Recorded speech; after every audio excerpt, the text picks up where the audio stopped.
Hello and Assalamu alaikum. I am Tutor Rahila Maqsood and today we are going to start banking and petty cash section of Kaplan Kit. So let's start. It's MCQs number 67. Kevin had a bank overdraft of 500 at 1st January. His only transaction during that month were the sales of goods for cash 900 and the purchase of goods on credit $700. At 31st January, what will be the balance of Kevin cash at bank account? Okay. तो हमें बताया गया है कि cash and bank account का आपने balance निकालना है। ठीक है, कैश एंड बैंक अकाउंट है आपके पास, क्लोजिंग बैलेंस आपने फाइंड आउट करना है। ओपनिंग बैलेंस दिया हुआ है पर वो बैलेंस ओवरड्राफ्ट है। सो कैश क्योंकि एसेट्स होता है, ब्रोड डाउन बैलेंस हमेशा इसका डेबिट साइड पे आता है, लेकिन ओवरड्राफ्ट है इस केस में हमारी लायबिलिटी हो गई है, करंट लायबिलिटी, तो इसका ओपनिंग बैलेंस जो होगा वो क्रेडिट साइड पे फॉल कर रहा होगा। ट्रांसैक्शन क्या हुई है? सेल ऑफ गुड्स हुई है, ठीक है, जनवरी के मंथ में, और कैश सेल्स हुई है। तो कैश सेल्स की क्या ट्रांसैक्शन होगी आपके पास? कैश डेबिट और सेल्स क्रेडिट, यही है ना, विद द अमाउंट ऑफ $900। तो कैश अकाउंट को हम डेबिट कर रहे हैं, रीजन है हमारी सेल्स। इसके अलावा एक और ट्रांसैक्शन हुई है and the purchase of goods on credit $700 की। सो इसकी एंट्री क्या होगी? परचेजेस डेबिट और payables account credit with the amount of 700। क्योंकि ये क्रेडिट ट्रांसैक्शन है इसलिए यहाँ पर पेबल्स आ रहे हैं, कैश नहीं आ रही। कैश के अकाउंट पे कोई भी अफेक्ट नहीं आएगा और कोई ट्रांसैक्शन हुई तो इसका क्लोजिंग बैलेंस हम निकालेंगे। ग्रैंड टोटल क्या आएगा? 900 और क्लोजिंग बैलेंस हम देख सकते हैं कि ये क्रेडिट साइड पे फॉल करेगा, दैट वुड बी 400। तो बैलेंस क्या बन रहा है? 400 का डेबिट बैलेंस बन रहा है। तो ऑप्शन हमारे पास है 400 का डेबिट बैलेंस, ऑप्शन बी। तो option B would be the correct answer.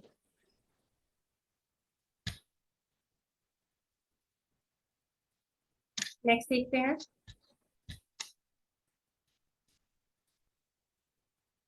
Okay, which of the following transaction would not be classified as cash transaction? इनमें से कौन सी ट्रांसैक्शन जो है वो कैश ट्रांसैक्शन नहीं है? Purchase of raw material to the value of 850 paid by cheque at the time of purchase. Okay, time of purchase पे ही आपने 850 का चेक काट के दे दिया, ठीक है। Eight the time of purchase, जब भी आप इंस्टेंटली पेमेंट करेंगे, इंस्टेंटली उसी वक्त, चाहे चेक के थ्रू पेमेंट कर रहे हैं, क्रेडिट कार्ड के थ्रू, डेबिट कार्ड के थ्रू, किसी भी मोड के थ्रू आपने जो है सेलर को पेमेंट कर दी है, उसे आप कहेंगे कैश ट्रांसैक्शन, ठीक है। जब भी डिले पेमेंट होगी, when will be there would be a delay payment and there would be a promise to pay in future, that would be known as credit transaction. Future payment जो होगी उसको हम credit transaction कहेंगे। तो ये तो आपने उसी वक्त ही पेमेंट कर दी, तो ये तो कैश ट्रांसैक्शन है। Sale of 4 chairs to mister John who will pay with cash next week. Okay, future में पेमेंट होगी, डिले पेमेंट है, तो ये आपकी कैश ट्रांसैक्शन नहीं, ये क्रेडिट है। सेकंड वन इज, थर्ड पढ़ते हैं, transfer from the bank deposit account to the bank current account. Okay, transfer हुआ है बैंक डिपॉजिट अकाउंट से बैंक करंट अकाउंट में, इंस्टेंटली ट्रांसफर हो गया है, तो इसे भी आप जो है कैश ट्रांसैक्शन ही कहेंगे।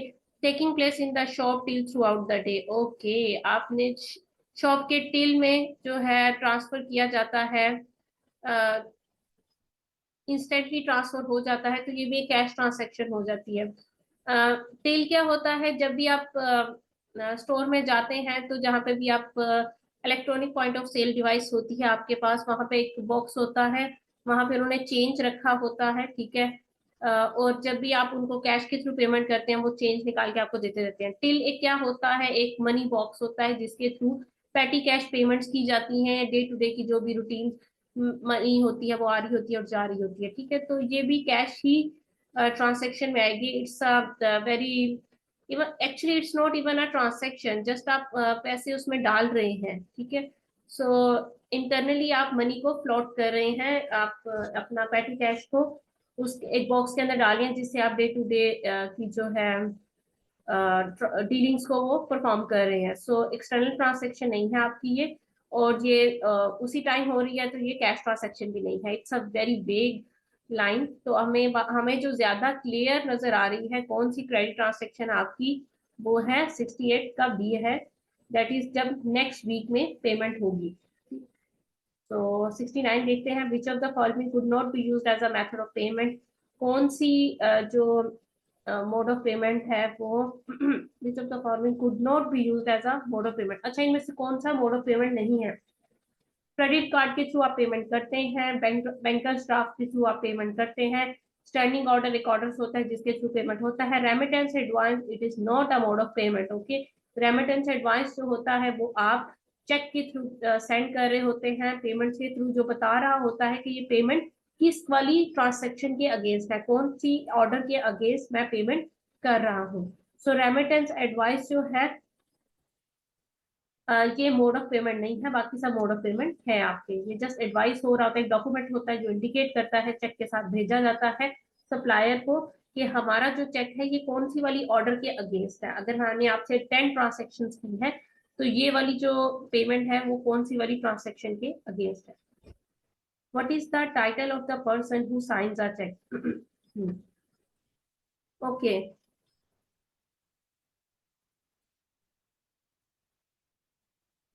जो पर्सन चेक साइन करता है वो कौन होता है? वो ड्रॉर होता है। अच्छा, तीन पार्टीज होती हैं, एक है हमारे पास account holder,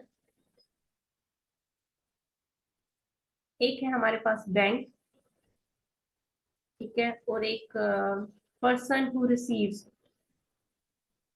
person who receive amount fund.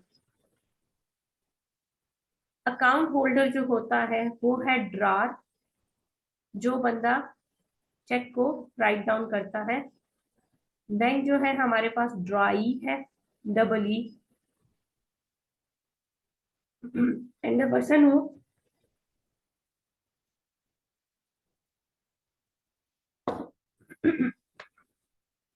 and the person who ultimately receive fund is known as payee, जिसको पेमेंट एक्चुअल में की जा रही है या जिसकी फेवर में चेक लिखा जा रहा है, जो बियरर है चेक का, ठीक है। तो मिस्टर ए ने चेक काट के अपने बैंक को दिया, ठीक है, या बैंक चेक काट के मिस्टर सी को दिया उसने, ठीक है। सी ने मिस्टर ए के बैंक से वो चेक क्लेम किया, वह या अपने बैंक या उनके बैंक में डायरेक्ट जाकर उन्होंने क्लेम किया, या अपना बैंक जो है उसमें डिपॉजिट करवाया, क्लियरिंग होके फिर उसके सी के अकाउंट में पैसे आ गए। सो इस केस में मिस्टर ए जो है वो अकाउंट होल्डर है, मिस्टर ए ड्रॉर है, ठीक है। सी जो है जिसको पेमेंट की जा रही है, जो पैसे रिसीव करेगा वो पेई है, और जो ए का बैंक है, ए का जो बैंक है वो ड्राई है, ठीक है। सी का बैंक ड्राई नहीं होगा, ए का बैंक ड्राई होगा, बिकॉज पेमेंट किसके अकाउंट से जानी है, कौन से बैंक में अकाउंट है, ए के बैंक में अकाउंट है, सो ड्राई कौन है, ए का बैंक, ठीक है। अकाउंट होल्डर का जो बैंक है वो ड्राई है, अकाउंट होल्डर ड्रार है, और जो पर्सन फंड रिसीव कर रहा है वो पेई है। ये तीन पार्टीज हैं, ये आप याद कर लीजिएगा, ठीक है। तो ताकि आपको आगे एमसीक्यूज में कोई प्रॉब्लम ना हो। अच्छा, मैं एक चीज ये भी बता दूं ड्रा करके भी आपको, सी समटाइम्स क्या करेगा, अपने बैंक में जाएगा, ठीक है, और अपने बैंक में वो चेक डिपॉजिट करवा देगा जो ए ने उसको दिया था, वो डिपॉजिट करवाएगा बी, ए के बैंक से वो क्लियरिंग में वो चेक मांगेगा कि आपके अकाउंट होल्डर ने मेरे अकाउंट होल्डर को पैसे देने हैं, आप मुझे ये पैसे दे दें, ठीक है। तो जो ए का बैंक है वो बी के अकाउंट में, बी के बैंक में पैसे ट्रांसफर करेगा वाया क्लियरिंग, ठीक है। तो इस केस में दो बैंक इन्वॉल्व है, सही है, लेकिन ड्राई कौन होगा, ए का बैंक होगा, सी का बैंक ड्राई नहीं है, क्योंकि बी, ए के बैंक में अकाउंट, ए का अकाउंट है, सी के बैंक में जो है ए का अकाउंट नहीं है। पैसे कहाँ से जा रहे हैं, ए के बैंक से जा रहे हैं ना, सो ड्राई कौन होगा, ए का बैंक, अकाउंट होल्डर का जो बैंक है वो ड्राई, जो है वो ड्राई होगा। Account holders bank would be dry, okay. तो ये था आपका एमसीक्यूज नंबर 70। 70 क्या था, what is the title of the person who signs a cheque. तो चेक को कौन साइन करता है, अकाउंट होल्डर, ड्रॉर साइन करता है, ए।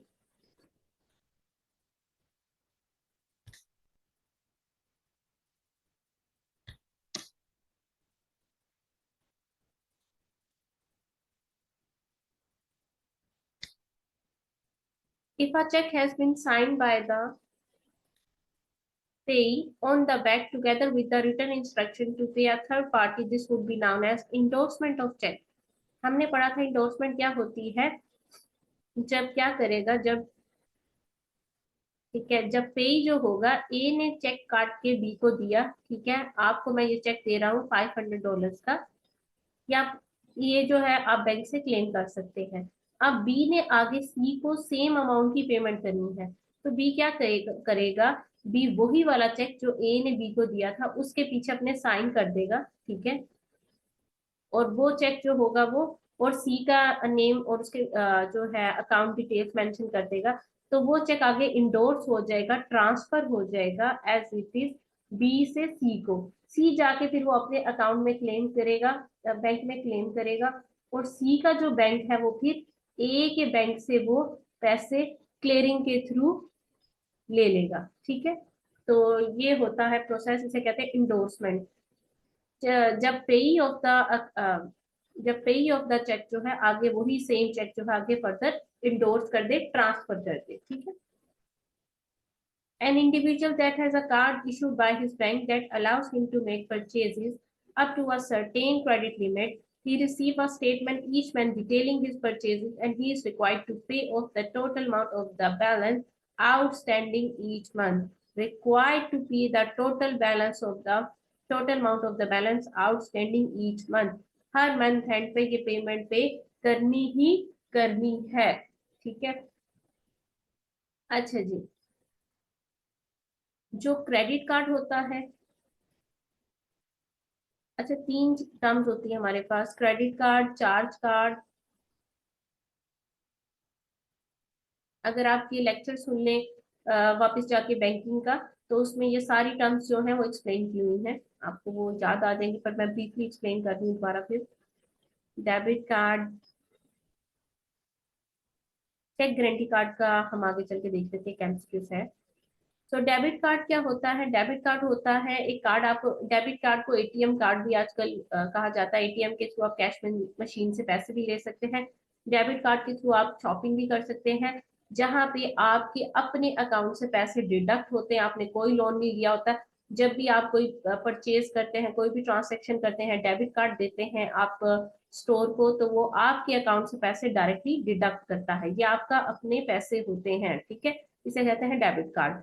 फिर आ जाता है क्रेडिट कार्ड, क्रेडिट कार्ड के ऊपर जो होता है इंटरेस्ट चार्ज होता है, ठीक है, ये लोन होता है, लोन टू क्लाइंट या loan to account holder, account holder को लोन होता है क्रेडिट कार्ड, ठीक है, ये एक सर्टेन लिमिट के लिए होता है, और इसके ऊपर इंटरेस्ट चार्ज होता रहता है, और ये आपके ऊपर है जब आप उसको पे करके इंटरेस्ट के साथ जो है अमाउंट को सेटल कर देते हैं, ठीक है। ये आपको पैसे मिले होते हैं, इससे आप शॉपिंग करें, जो भी बाय करना है बाय करें आप, और लेटर ऑन जो है जितनी भी पैसे आपने यूज किए हैं वो पैसे भी पे करने हैं, बैंक में आपने रिटर्न करने हैं, और साथ में इंटरेस्ट भी देना है, ठीक है, इसे कहते हैं क्रेडिट कार्ड।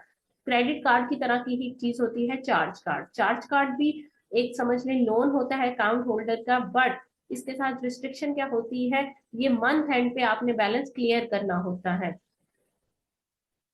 मंथ एंड पे बैलेंस मस्ट क्लियर करना होता है, balance must need to be clear, ठीक है, ये आपने मस्ट क्लियर करना होता है। एक नेक्स्ट मंथ जो है चार्ज कार्ड का जो बैलेंस है वो कैरी फॉरवर्ड नहीं जाएगा, आपने इसको पे करना ही करना है। क्रेडिट कार्ड में ऐसी कोई रिस्ट्रिक्शन नहीं है, अब 1 2 3 मंथ्स आगे जा सकते हैं, ठीक है, उसके ऊपर जो है इंटरेस्ट चार्ज होता जाएगा जैसे जैसे आप अमाउंट यूज करते जाएंगे, ठीक। लेकिन जितने भी पैसे आपने यूज किए हैं चार्ज कार्ड में से, ठीक है, से चार्ज कार्ड की लिमिट थी 5000 की, आपने 4500 जो है वो यूज कर लिए हैं एक मंथ में, सो आपने इस मंथ की 31st तक ये जो 4500 है ये वापिस अपने अकाउंट होल्ड अपने बैंक में ट्रांसफर करने हैं, इसका बैलेंस को क्लियर करना है, ठीक है। तो यही लिखा हुआ ही इज रिक्वायर्ड टू पे of the total amount of the balance outstanding each month, आपके ऊपर ये रिस्ट्रिक्शन है, आपको रिक्वायर्ड है कि आपने ये बैलेंस जो है वापिस करना है हर मंथ के एंड में, ठीक है। तो ये चार्ज कार्ड जो है इसका एग्जाम्पल है ये, ठीक है, जहाँ पे आपके ऊपर रिस्ट्रिक्शन हो, आपने बैलेंस मस्ट मंथ एंड तक क्लियर करना है, ये यूके में ज्यादा देखने में आता है।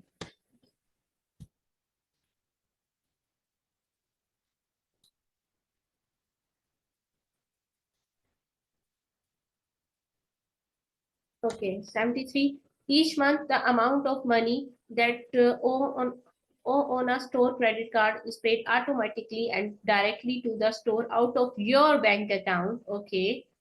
The amount and the precise date of payment vary each month. Okay, दो बातें हो रही हैं, एक तो आपके अकाउंट से पैसे जाएंगे, ठीक है, और दूसरी बात कर रही है कि हम जो डेट ऑफ पेमेंट है और अमाउंट है वो डिफर होगी। टाइम, हर मंथ टाइम, और हर मंथ अमाउंट कितनी पे करनी है पेमेंट्स की, ये डिफर करेगी, ठीक है, ये दोनों ही डिफर करेगी।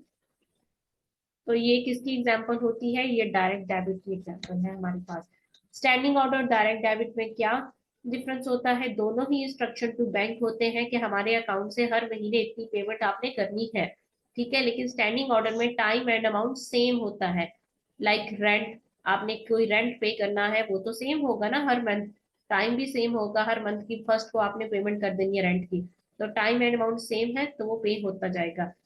लेकिन अगर आपने गैस के इलेक्ट्रिसिटी के बिल्स पे करने हैं तो बिल्स जो होते हैं उनमें अमाउंट डिफर करेगा, दोनों या दोनों में से कोई एक डिफर करेगी, तो उसे आप कहेंगे ये डायरेक्ट डेबिट में है। तो वो यही बता रहे हैं कि ऐसी पेमेंट है जो वेरी कर रही है ईच मंथ, और अब डेट ऑफ पेमेंट भी डिफर करेगी हर मंथ, तो ये डायरेक्ट डेबिट की एग्जांपल है।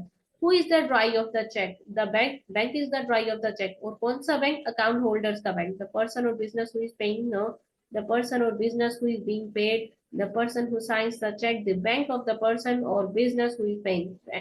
ये ज्यादा प्रिसाइज है, ये भी ठीक है, the person or business who is paying, ultimately तो बैंक ही पे कर रहा है, बट यहाँ पर ज्यादा आ गया the bank of the person or business who is paying, ठीक है। इसे हम ड्रॉर भी कह सकते हैं, ये इतना क्लियर नहीं है पर ये बिल्कुल क्लियर है, the bank of the person or business who is paying.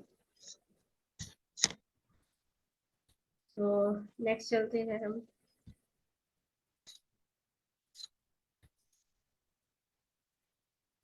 If two parallel vertical lines are drawn on a check, what does this mean? Okay.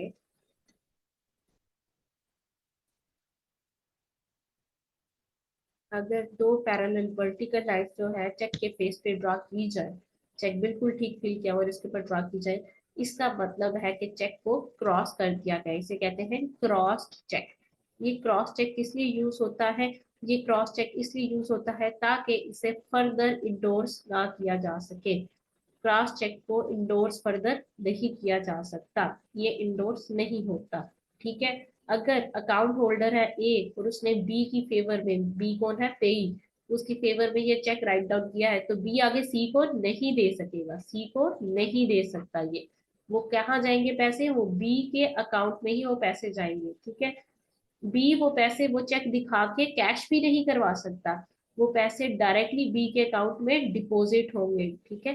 तो ये क्रॉस चेक होता है, इससे इंश्योर किया जाता है, सिक्योरिटी पर्पज के लिए किया जाता है कि जो है चेक जो है डायरेक्टली उस अकाउंट होल्डर के बैंक में जाए और कहीं भी ना जाए। सो इसे हम क्या कहते हैं, only the payee can cash the cheque at the bank, no, cheque तो करवा ही नहीं सकता ना, कैश नहीं करवा सकता, पैसे आपके अकाउंट में जाएंगे। This cheque can only be deposited in the payee's bank account, yes, this cheque can not be cash at the bank but can only be paid into a bank account, yes, ये ज्यादा clear है। This is now a bearer cheque which is payable to the holder, no, ये bearer cheque नहीं होगा, bearer cheque जो होता है which is payable to the holder, holder को तो पेयर हो रहा है, ठीक है, नाम लिख दिया तो उसको मिल रहा है, बट ये चेक जो है सिर्फ और सिर्फ जो आपका पेई है उसके अकाउंट में ट्रांसफर होगा, उस चेक को आप कैश नहीं करवा सकते, उसके अगेंस्ट पैसे नहीं दे सकते आप। There is a card which can be used to pay for goods, the amount of which is electronically deducted from your bank balance immediately. That is known as debit card. ये debit card की definition है, अभी हमने देखा था। क्या आपके account से डायरेक्टली पैसे ट्रांसफर हो रहे हैं कि लोन नहीं है, ठीक है, ये बैंक ने नहीं दिया कि आपके अपने पैसे हैं, तो ये डेबिट कार्ड है। Goldie makes regular payments for gas and electricity. Goldie makes completed a form. Wait कर लेते हैं।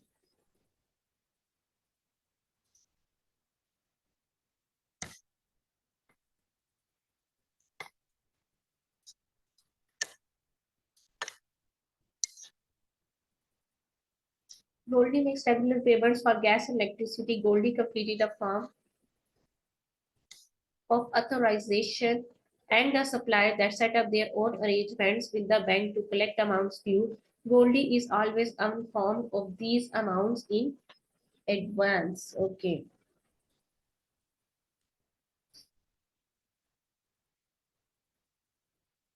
आप जो है गैस और इलेक्ट्रिसिटी के बिल की पेमेंट करते हैं, ठीक है, गोल्डी को इन्फॉर्म किया जाता है कि ये पेमेंट्स आपके बैंक से की जा रही है। गैस और इलेक्ट्रिसिटी का बिल हर जो क्वार्टरली पेमेंट्स हो रही है, ये हमेशा डिफर होगी, कभी ज्यादा होगा कभी कम होगा, सेम तो होगा ही नहीं, ट्रेंड का सेम होता है ना। तो ये किसकी एग्जाम्पल है? ये डायरेक्ट डेबिट की एग्जाम्पल है, ठीक है। ये स्टैंडिंग ऑर्डर की होगा, ये तो बिल्कुल भी नहीं होगा, इंटरबैंक ट्रांसफर भी नहीं है ये, ठीक है।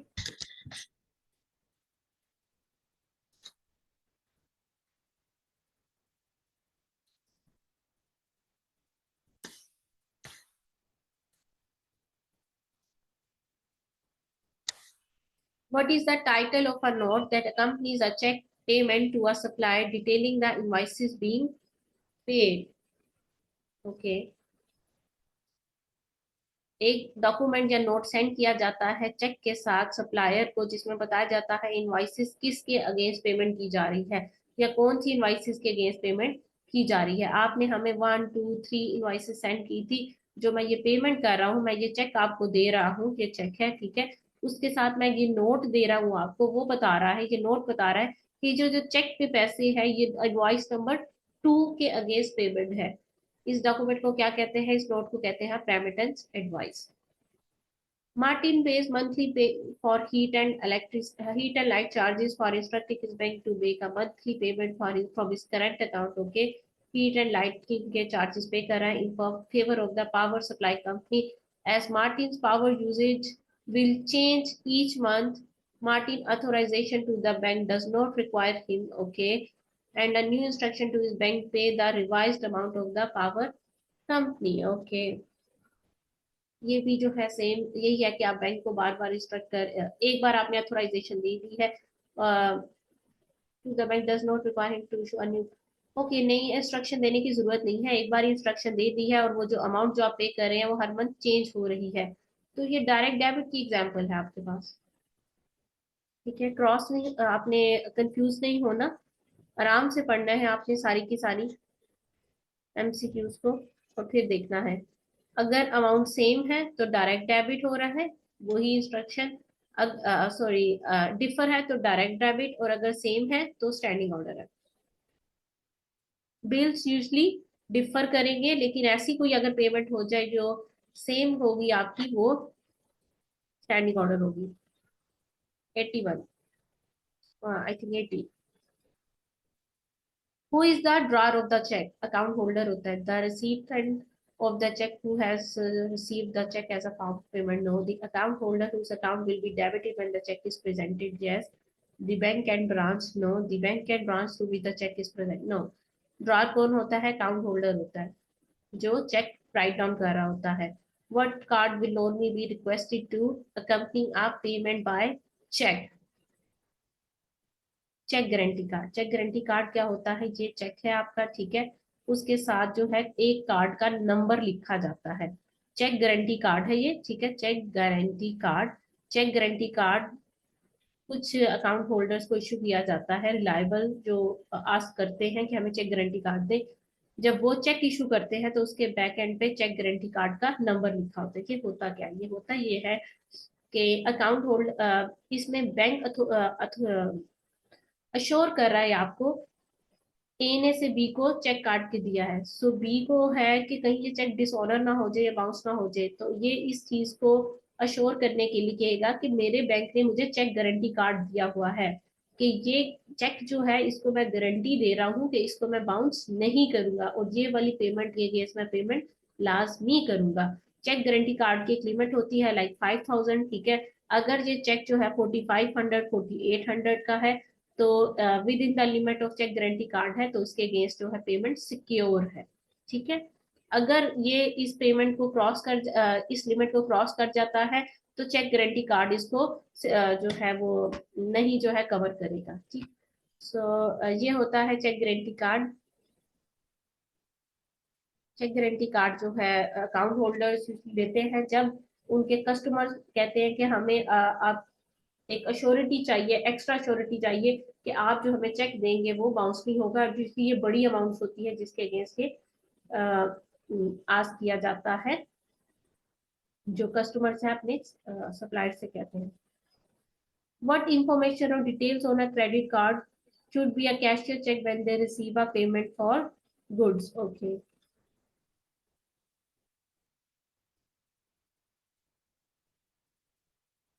क्रेडिट कार्ड की क्या क्या जो है वो चेक करेंगे, कैशियर क्या चीज आइटम चेक करता है जब आप पेमेंट करते हैं, कि ये साइंड है बैक एंड से, या इट इज वैलिड, ये वैलिड है, डेट टाइम खत्म तो नहीं हो गया, it has not been altered और टेम्पर्ड विद, इसमें कुछ अल्टरेशन या टेम्पर्ड तो नहीं किया हुआ, इसके पीछे जो चिप है उसको रेस तो नहीं किया जा रहा है किसी तरह, बिल्कुल ठीक कंडीशन में है, ये चीजें देखी जाती है। It is issued by bank, it's obvious कि जो है चेक गारंटी कार्ड जो है वो बैंक ही इशू करेंगे। तो ये इतना क्लियर नहीं है, या ये वो चीज नहीं है जो लाजमी कैशियर देखता है। So it's 1 2 and 3, option B will be the correct option.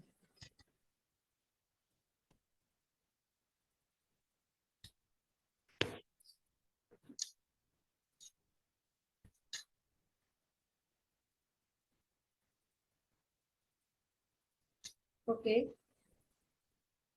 in what period of time would the cross check between banks clear through the UK clearing system? 3 days. Which of the following constitute a contractual relationship between a bank and its customer? Okay, bank और customer के दरमियान में कौन कौन से relationship होते हैं? Receivable और pay, yes. जब आप बैंक में अकाउंट ओपन करते हैं तो बैंक आपका रिसीवेबल हो जाता है और आप बैंक के लिए पेई हो जाते हैं।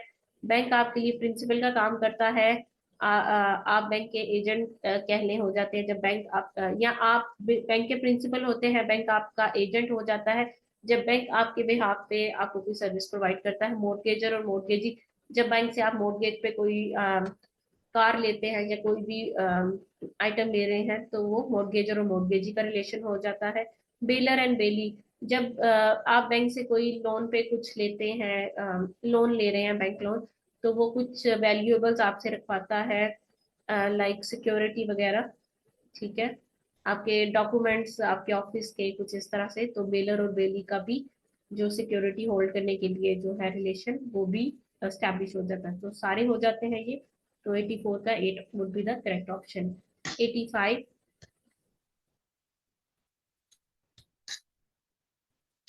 which of the following are duties of the customer towards their bank? Okay.